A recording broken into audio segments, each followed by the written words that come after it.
DYFI സംസ്ഥാന സമിതി പുനഃസംഘടനയിൽ നിലവിലുള്ള കർശന പ്രായപരിധി മാനദണ്ഡങ്ങൾ അട്ടിമറിക്കാൻ സിപിഎം ഉന്നത തലത്തിൽ നിന്നും കടുത്ത സമ്മർദ്ദം.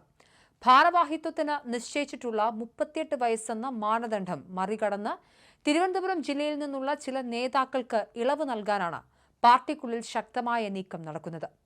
തിരുവനന്തപുരത്ത് നിന്നുള്ള പ്രമുഖ യുവജന നേതാക്കളായ ആറ്റുകാൽ ഉണ്ണി, ആദർശ് എസ് എന്നിവരെ സംസ്ഥാന സമിതിയിൽ ഉൾപ്പെടുത്താനാണ് ചട്ടങ്ങൾ മറികടന്നുള്ള പുതിയ ചരടുവലികൾ. സംസ്ഥാന സമിതിയിലേക്ക് പരിഗണിക്കപ്പെടുന്ന ഇവർ 2 പേർക്കും ഇതിനോടകം തന്നെ സംഘടന നിശ്ചയിച്ച പ്രായപരിധി കഴിഞ്ഞിട്ടുണ്ട്. മുൻ മുഖ്യമന്ത്രി പിണറായി വിജയന്റെ ശക്തമായ നിലപാടാണ് ഈ അസാധാരണ നീക്കത്തിന് പിന്നിലെ പ്രധാന കാരണം. പ്രായപരിധി കഴിഞ്ഞതാണെങ്കിലും ആറ്റുകാൽ ഉണ്ണിയെ എന്തു വില കൊടുത്തും ഡിവൈഎഫ്ഐ സംസ്ഥാന സമിതിയിൽ ഉൾപ്പെടുത്തിയേ മതിയാകൂ എന്ന കർശന നിർദ്ദേശമാണ് അദ്ദേഹം മുന്നോട്ട് വച്ചിരിക്കുന്നത്. പിണറായി വിജയന്റെ വീട്ടിൽ നടന്ന എൻഫോഴ്സ്മെന്റ് ഡയറക്ടറേറ്റ് റെയ്ഡുമായി ബന്ധപ്പെട്ട സംഭവ വികാസങ്ങളാണ് ആറ്റുകാൽ ഉണ്ണിയെ നേതൃത്വത്തിന്റെ പ്രിയങ്കരനാക്കുന്നത്. അന്ന് ഇഡി ഉദ്യോഗസ്ഥരെ തടഞ്ഞതുമായി ബന്ധപ്പെട്ട കേസിൽ പ്രതി ചേർക്കപ്പെട്ട ആറ്റുകാൽ ഉണ്ണി 60 ദിവസത്തിലധികമാണ് പാർട്ടിക്ക് വേണ്ടി ജയിലിൽ കഴിഞ്ഞത്. കേന്ദ്ര ഏജൻസികൾക്കെതിരെ തെരുവിലിറങ്ങുകയും പാർട്ടിക്കായി ദീർഘകാലം ജയിൽവാസം അനുഭവിക്കുകയും ചെയ്ത ഒരു നേതാവിനെ സംഘടന നിയമത്തിന്റെ പേരിൽ മാറ്റി നിർത്തുന്നത് ശരിയല്ലെന്നാണ് നേതൃത്വത്തിന്റെ വിലയിരുത്തൽ. പ്രതിസന്ധി ഘട്ടങ്ങളിൽ ഇഡിയെ നേരിട്ടവർക്ക് അർഹമായ പാരിതോഷികം നൽകുക എന്ന ലക്ഷ്യം കൂടി ഈ തീരുമാനത്തിന് പിന്നിലുണ്ട്. വരും കാലങ്ങളിലും കേന്ദ്ര ഏജൻസികളായ ഇഡിയുടെയും മറ്റും ഭാഗത്തുനിന്ന് പാർട്ടിക്കും സർക്കാരിനുമെതിരെ കൂടുതൽ ശക്തമായ നീക്കങ്ങൾ മുൻ മുഖ്യമന്ത്രി പിണറായി വിജയൻ പ്രതീക്ഷിക്കുന്നുണ്ട്. ഈ സാഹചര്യത്തിൽ കേന്ദ്ര ഏജൻസികൾക്കെതിരെയുള്ള പോരാട്ടം പാർട്ടിക്ക് അനിവാര്യമാണ്.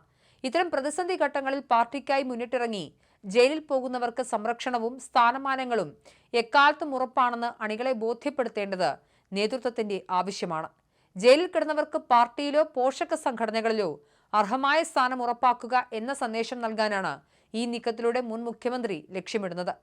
നേരത്തെ ഡിവൈഎഫ്ഐയുടെ സംസ്ഥാന പ്രസിഡന്റ് ആകാൻ ആഗ്രഹിച്ച പലരെയും പ്രായപരിധിയിൽ വെട്ടിയിരുന്നു. സിപിഎം സെക്രട്ടറി MV ഗോവിന്ദനായിരുന്നു അതിന് പിന്നിൽ. എന്നാൽ ഉണ്ണിക്കായി ഇളവ് കൊണ്ടുവരാനാണ് നീക്കം. ഇതേ രാഷ്ട്രീയ ആനുകൂല്യത്തിലാണ് തിരുവനന്തപുരത്ത് നിന്നുള്ള മറ്റൊരു നേതാവായ ആദർശ് SBക്കും പ്രായപരിധിയിൽ ഇളവ് നൽകി സമിതിയിൽ ഏർപ്പെടുത്താൻ സമ്മർദ്ദമേറുന്നത്. എന്നാൽ മാതൃസംഘടനകളുടെയും മുതിർന്ന നേതാക്കളുടെയും ഈ അപ്രതീക്ഷിത നീക്കം ഡിവൈഎഫ്ഐ സംസ്ഥാന നേതൃത്വത്തെ കടുത്ത പ്രതിസന്ധിയിലാക്കിയിരിക്കുകയാണ്.